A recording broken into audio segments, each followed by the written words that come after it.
100ಕ್ಕೆ 100 ಅಧಿಕಾರ ವ್ಯಾಮೋಹ. ಅದ್ರ ಜೊತೆಗೆ ಅವ್ರಿಗೆ ಏನು ಅನಿಸ್ತಾ ಇದೆ ಅಂದ್ರೆ, ಬಹುತೇಕ ಎಲ್ಲರಿಗೂ ಇಡೀ ರಾಜ್ಯ ದೇಶದ ಕಾಂಗ್ರೆಸ್ಸಿಗೆ ಏನು ಅನಿಸ್ತದೆ ಅಂದ್ರೆ, ಸಿದ್ದರಾಮಯ್ಯ ಒಂದು ವೇಳೆ ರಾಜೀನಾಮೆ ಕೊಟ್ಟರೆ ಇಡೀ ಕಾಂಗ್ರೆಸ್ಸೇ ಮುಳುಗಿ ಹೋಗ್ತದೆ ಅಂತಕ್ಕಂಥ ಭಯದೊಳಗರ ಅವರು. ಸಿದ್ದರಾಮಯ್ಯ ಅವರು ರಾಜೀನಾಮೆ ಕೊಟ್ಟರೆ ಇಡೀ ದೇಶದೊಳಗೆ ಕಾಂಗ್ರೆಸ್ಸೇ ಮುಳುಗಿ ಹೋಗ್ತದ.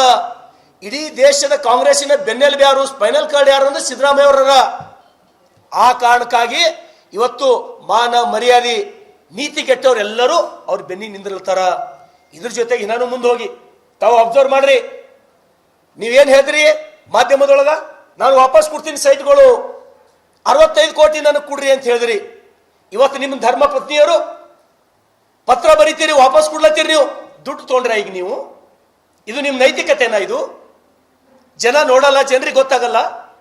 ಸಂತೋಷ್ ಹೆಗಡೆ ಹೇಳಿಕೆ ಕೊಡು ಅಂತೇಳಿ ನಾವೇನು ದುಡ್ಡು ಕೊಟ್ಟು ಹೇಳಿಸ್ಲತ್ತೀವ ನಾವು? ಸಂತೋಷ್ ಹೆಗಡೆ ಭಾರತೀಯ ಜನತಾ ಪಾರ್ಟಿ ಕಾರ್ಯಕರ್ತನ?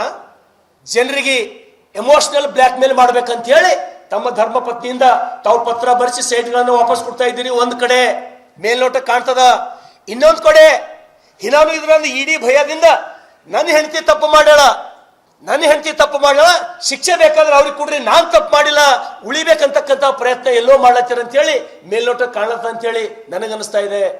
ಹಾಗಾಗಿ ನಿಮ್ಮ ರಾಜಕೀಯ ಬದುಕು, ನಿಮ್ಮ ಇಡೀ ರಾಜಕಾರಣದ ಬದುಕು ಏನಾದರೂ ಪೂರ್ಣ ಆಗ್ಬೇಕಂದ್ರ, ಈ ರಾಜ್ಯದ ಜನ ಮತ್ತೆ ಸಿದ್ದರಾಮಯ್ಯ ಅಂತೇಳಿ ಕರಿಬೇಕು ಅಂದ್ರ ನೀವು ಇವತ್ತೇ ರಾಜೀನಾಮೆ ಕೊಡ್ಬೇಕಂತ ಹೇಳಿ ನಾನು ಆಶೆ ಮಾಡ್ತೇನೆ.